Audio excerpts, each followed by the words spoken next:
Oui, Julien, je suis présentement à l'école Montagnac dans le secteur Lac-Beauport. Cette école-là pourrait ressembler à toutes les écoles de la belle province. Toutefois, elle est différente avec une classe extérieure. Je te la fais visiter. Qu'est-ce qu'on va travailler à part le texte?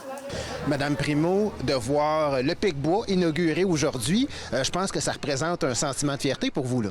Puis je pense qu'on cherche un mot plus intense, plus grandiose encore que fier, mais oui, tout particulièrement. Parce qu'on se rend compte que c'est un sujet là, mobilisateur là, qui vient de se concrétiser après plusieurs mois là, de travail d'équipe mobilisée pour les jeunes. Fait que il y a beaucoup de monde très fier aujourd'hui, effectivement. Alors, c'est un projet que j'ai proposé à l'équipe, puis ça va tellement bien avec notre projet éducatif, notre couleur montagne active, que l'équipe a tout de suite embarqué. Ce décor-là était à proximité de l'école et on l'a découvert, bien entendu. On dit que c'est quelque chose, ça va être une plus-value, une extension de l'école juste à côté de notre école principale. Donc, c'est sûr que pour nous, puis pour les enfants, puis pour le milieu, avoir un boisé comme celui-ci, l'aménagement qui a été créé, bien, c'est sûr que c'est splendide. Là. Il y a beaucoup de projets et on voit qu'on va pouvoir dépasser justement le contexte de la classe traditionnelle. On fait évoluer la pédagogie. On rend les enfants plus captifs. C'est plus agréable pour eux. Moi, je trouve ça wow. Sincèrement, je rêve que toutes les écoles primaires puissent avoir cette chance. Quand on a fait des sondages auprès des enfants au Lab École pour comprendre qu'est-ce que l'enfant aimait le plus dans une cour de récréation, la première chose qu'ils nous ont répondu, c'était des arbres. En deuxième, c'était des buttes pour se glisser.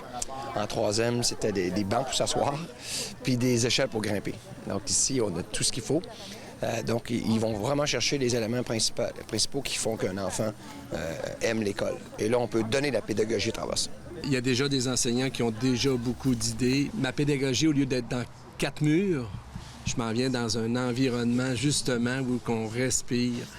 Il faut que ça se répète un peu partout, là, parce que nos enfants ont besoin d'aller dehors, ont besoin, ils sont en déficit de nature. Il faut les ramener à la nature parce que le Québec, c'est de la nature, c'est l'abondance.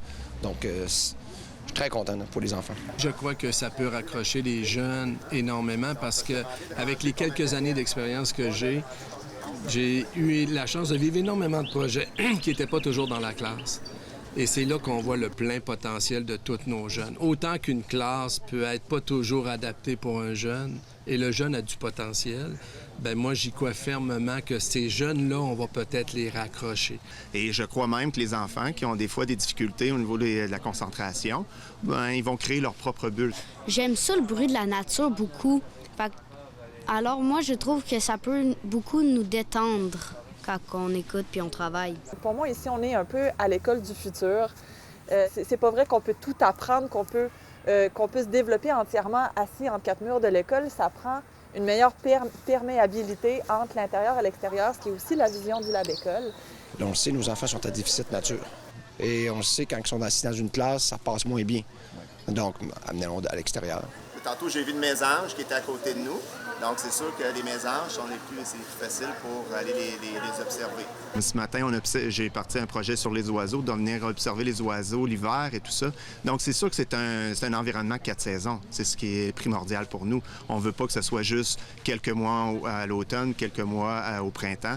Il faut l'exploiter au maximum. C'est un 4 saisons. Ça a été pensé, réfléchi comme ça. Pratiquer des activités physiques. Ici, là, on l'a rêvé là, pour qu'il y ait des pièces de théâtre, des auteurs qui viennent, que nos jeunes puissent faire du yoga juste dans cet espace-là, puis vivre des leçons pédagogiques aussi.